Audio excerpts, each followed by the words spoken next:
نہج البلاغہ میں خطبہ نمبر 183 جا کے دیکھیے گا. میں ہر جمعے میں کوئی نہ کوئی آپ کو نہج البلاغہ کا خطبہ اس کی ریکویسٹ کر رہا ہوتا ہوں کہ آپ اس کو جا کے دیکھیں. نہج البلاغہ خطبہ نمبر 183. اتنا خوبصورت مولانا نے فرمایا. مولانا نے کہا کہ تم سے وہ مدد مانگ رہا ہے جو خود زمین و آسمان کا مالک ہے. اس کا مطلب یہ ہے کہ وہ کسی ضعف کی وجہ سے مدد نہیں مانگ رہا, وہ تمہیں کمال تک پہنچانا چاہتا ہے, اس لیے مدد مانگ رہا ہے. مل کے صلوات بھیجیں نام امیر المومنین علی بن ابی طالب علیہ السلام پر.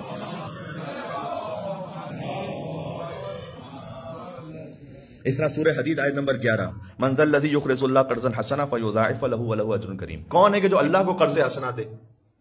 اب یہ قرآن کی آیت ہے, یہی خطبہ نمبر 183 نہج البلاغہ. اس میں مولا کہتے ہیں تم سے وہ قرض مانگ رہا ہے کہ جس کے پاس زمین و آسمان کے خزانے ہیں, اس کو کیا ضرورت ہے کسی اور سے قرض لینے کی؟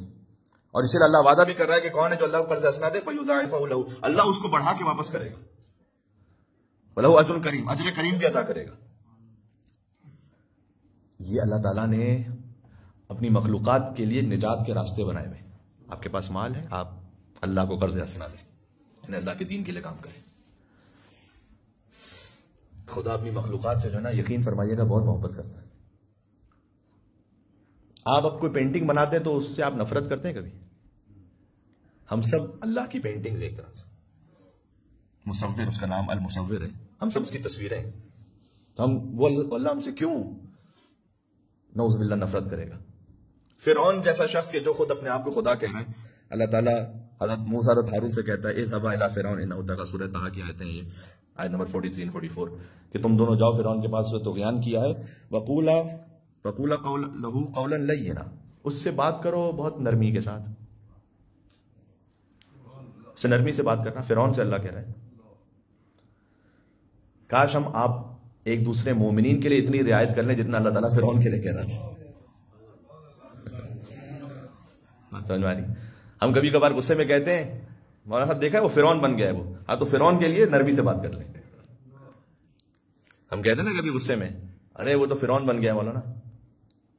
تو فرعون جب بن گیا ہے تو اللہ تعالیٰ فرعون کے لیے کہہ رہا ہے حضرت موسیٰ حضرت ہارون سے کہ جاؤ بس اور سے نرمی سے ذرا بات کرو, اس کو سمجھاؤ.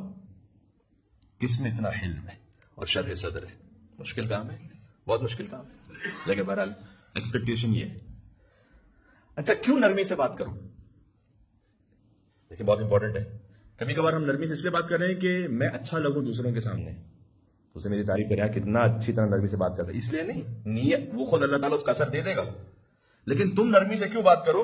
لعلہ یتذکر او یخشی, تمہارا نرمی سے بات کرنا شاید اس کے لیے کوئی نصیحت فراہم کر جائے, او یخشی, شاید اس کے دل میں خوف خدا آ جائے.